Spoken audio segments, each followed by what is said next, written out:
Hello everyone, welcome to my YouTube channel. आगे बढ़ने से पहले अगर आप हमारे चैनल पर नए हैं तो हमारे चैनल को सब्सक्राइब कर लें और बेल आइकन को दबा लें।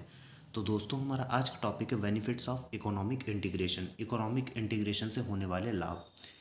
इससे पहले वाली वीडियो में हमने जाना था कि व्हाट इज़ इकोनॉमिक इंटीग्रेशन। तो अगर आपको इकोनॉमिक इंटीग्रेशन के बारे में जानना है तो आप हमारी प्रीवियस वीडियो देख सकते हैं, जहाँ मैं प्ले लिस्ट बना दूँगा, आप उससे देख लीजिएगा।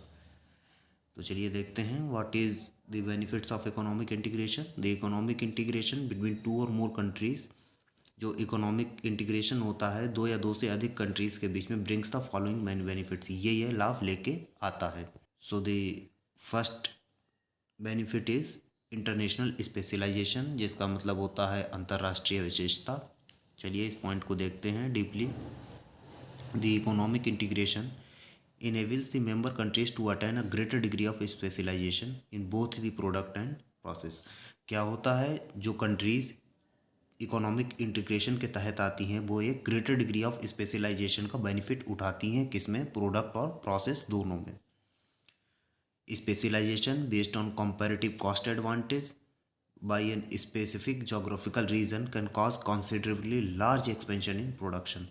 अब क्या होता है, एक दूसरे से कंपेयर करके, जैसे कि छोटे छोटे रीजन्स को जोड़ के जो है वो एक बड़ा रीजन बन जाता है। इंटीग्रेशन मतलब इंटीग्रेट हो जाती हैं सब, तो वो आपस में एक दूसरे का देख के कंपैरेटिव एडवांटेज लगा के, मतलब कॉस्ट एडवांटेज लगा के कि उसके इतने लेबर लगा के इतना प्रॉफिट उठाया है तो हम भी इतना उठाएंगे, तो वो सब आपस में करने के बाद जो है वो इसका बहुत ज़्यादा एक्सपेंशन हो जाता है और हायर प्रॉफिट मिलता है और स्पेशलाइजेशन भी होता है। सेकेंड पॉइंट देखते हैं, इकोनॉमीज ऑफ स्केल। इस पॉइंट को देखते हैं, इसमें क्या है, the individual countries having small internal market. क्या होता है कि जो एक इंडिविजुअल या एक कंट्री जो है उसकी बहुत ही छोटी इंटरनल मार्केट जो है वो बहुत ही छोटी होती है, और having limited capacity to expand production, और बहुत ही लिमिटेड उसकी जो होती है वो प्रोडक्शन को एक्सपेंड करने की कैपेसिटी होती है। The economic integration provides an unrestricted access of products produced by any member countries. अब क्या होता है, जो इकोनॉमिक इंटीग्रेशन है वो उसे प्रोडक्शन में किसी भी कंट्री के जो है वो अनरिस्ट्रिक्टेड एक्सेस दे देता है। मतलब कोई भी कितना भी प्रोडक्शन कर सकता है जो इसके अंदर आ रहा है, या कितनी भी ट्रेड कर सकता है। इससे क्या होता है, this gives strong inducement to expand production and exploit fully the economics of scale. तो मतलब कि इससे क्या होता है, जो छोटी छोटी जो कंट्रीज़ हैं वो भी एक्सपेंड कर पाती हैं, अपनी इकोनॉमिक्स जो स्केल है उसका पूरा बेनिफिट उठा पाती हैं इस छूट की वजह से जो इकोनॉमिक इंटीग्रेशन में मिलती है। ये इसका सेकंड बेनिफिट है। थर्ड बेनिफिट देखते हैं, क्या है, क्वालिटेटिव इम्प्रूवमेंट इन आउटपुट। जो क्वालिटी है वो भी इम्प्रूव होती है, किसकी? जो कंट्रीज़ इकोनॉमिक इंटीग्रेशन के तहत आती हैं, इसके अंदर आती हैं। कैसे? चलिए इस पॉइंट को डीपली देखते हैं, समझते हैं। The regional economic corporation among a number of countries. जो इकोनॉमिक कॉरपोरेशन होता है बहुत सारी भिन्न भिन्न जो कंट्रीज़ हैं उनके बीच में, number of countries leads to rapid technology changes. इसमें क्या होता है, जो टेक्नोलॉजिकल चेंज है वो बहुत ही ज़्यादा स्पीड में होता है, क्योंकि सब एक हो जाती हैं। And large and easier capital movements, और बहुत बड़ा और आसानी से कैपिटल मूवमेंट्स इसके अंदर होता है फंड्स का। The member countries in such favourable conditions. जो मेंबर कंट्रीज़ हैं किसकी? इकोनॉमिक इंटीग्रेशन की।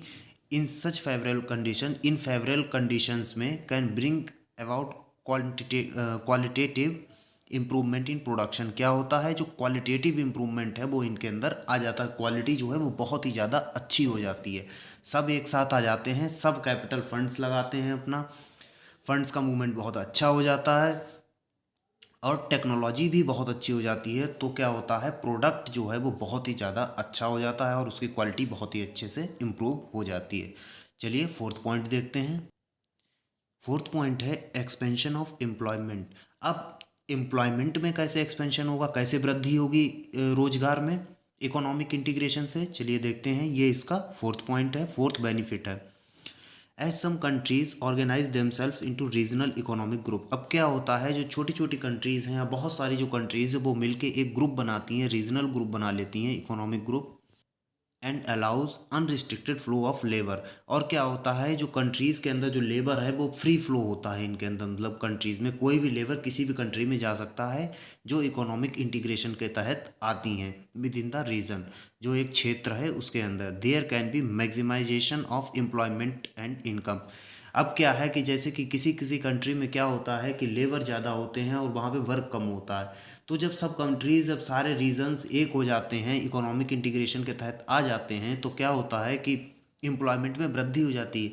क्योंकि कहीं कहीं पे सर्विसेज ज़्यादा हैं और लेबर कम है, तो वो मूव कर सकते हैं, एक जगह से दूसरी जगह जा सकते हैं। इससे क्या होता है, एम्प्लॉयमेंट में वृद्धि हो जाती है। तो ये इसका फोर्थ बेनिफिट है। चलिए फिफ्थ बेनिफिट की ओर बढ़ते हैं इकोनॉमिक इंटीग्रेशन के। Improvement in terms of trade, व्यापार में भी वृद्धि होती है। कैसे?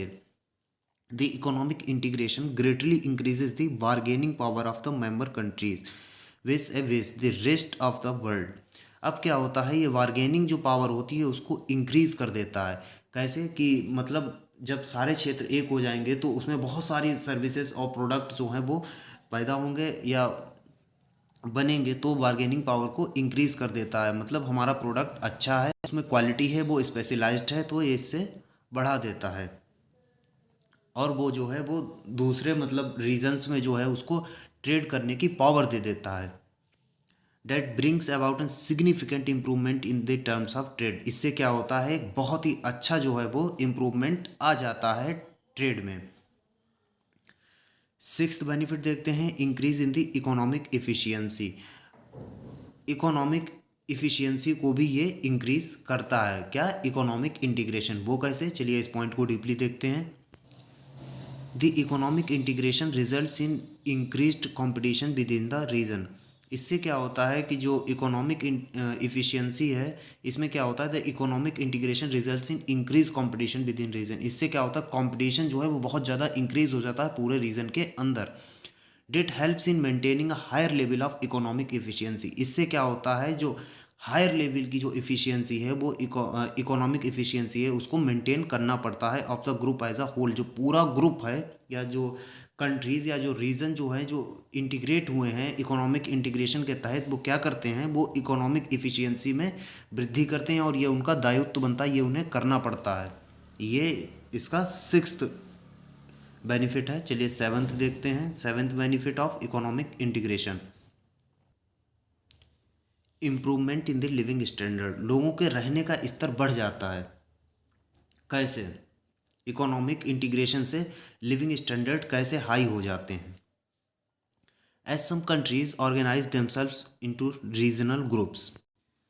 जो भिन्न भिन्न क्षेत्रों की जो कंट्रीज़ होती हैं, जब वो एक दूसरे को रीजनल ग्रुप में डिवाइड कर लेती हैं, मतलब ऐड कर लेती हैं इकोनॉमिक इंटीग्रेशन के तहत, तो क्या होता है, there is an easier availability of superior variety of goods at competitive prices.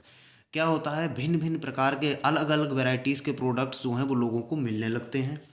क्योंकि छोटी छोटी कंट्रीज़ होती हैं तो वो नहीं प्रोडक्शन कर पाती, पर जब वो मिलके एक बड़ी इंटीग्रेट हो जाती हैं और एक बड़ी फर्म बन जाती है, तो वो बहुत ही चीपर प्राइस में, सस्ते प्राइस में डिफरेंट टाइप्स ऑफ प्रोडक्ट्स का प्रोडक्शन करती है और लोगों तक पहुंचाती है। तो इससे क्या होता है, वो लोग उसको सस्ते में अच्छे से अच्छा प्रोडक्ट यूज़ कर पाते हैं।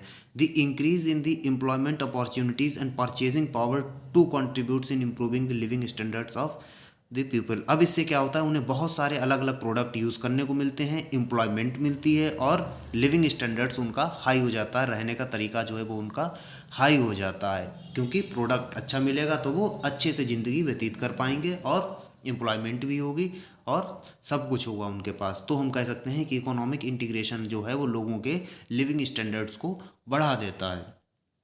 चलिए एट्थ पॉइंट देखते हैं, increase in the factor mobility. Factor mobility को भी ये इंक्रीज करता है। क्या? Economic integration. वो कैसे करता है, इस पॉइंट को डीपली देखते हैं। The economic integration leads to dismantling dismantling of barriers upon the movement of labor and other factors among the member countries। क्या होता है कि जो लेबर और जो फैक्टर्स जो हैं प्रोडक्शन के, उनका जो मूवमेंट होता है कंट्रीज़ टू कंट्रीज़ या जो डिफरेंट रीजन्स जो इंटीग्रेट हुए हैं उनके बीच में, उसको ये ख़त्म कर देता है। मतलब लेबर और अदर फैक्टर्स जो हैं वो बहुत ही आसानी से मूव कर सकते हैं मेंबर कंट्रीज़ के, जिनके बीच में एग्रीमेंट हुआ है या जो इंटीग्रेट हुई हैं उनके बीच में। इससे क्या होगा, इंक्रीज्ड फैक्टर मोबिलिटी। तो ये फैक्टर जो हैं वो आराम से मूव कर सकते हैं। फैक्टर यानी कि वही लेबर और फैक्टर्स जो है वो आसानी से मूव कर सकते हैं, मोबिलिटी होती है इसके अंदर, प्योर मोबिलिटी मिल जाती है। इंक्रीज्ड, अब इससे जब ये इंक्रीज हो जाती है फैक्टर मोबिलिटी तो क्या होता है, increased factor mobility in largest employment. इससे क्या होता है, रोजगार बढ़ जाता है, आराम से लेबर इधर से उधर जा सकते हैं तो उन्हें एम्प्लॉयमेंट मिलने लगेगी। Lowers the factor cost, factor cost जो है वो घटने लगती है, भिन्न भिन्न जो प्रकार की कॉस्ट है वो भी सब कम होने लगती हैं। And promotes productive activity in all the member countries, और जितनी भी मेंबर कंट्रीज़ हैं जो इकोनॉमिक इंटीग्रेशन के तहत आती हैं उनके अंदर जो क्या है, प्रोडक्टिव एक्टिविटीज़ हैं वो हाई हो जाती हैं। तो ये भी एक इसका बेनिफिट है। तो हम कह सकते हैं कि इकोनॉमिक इंटीग्रेशन क्या करता है, increase in the factor mobility. तो आई होप आपको ये 8 पॉइंट जो हैं वो अच्छे से क्लियर हो गए होंगे।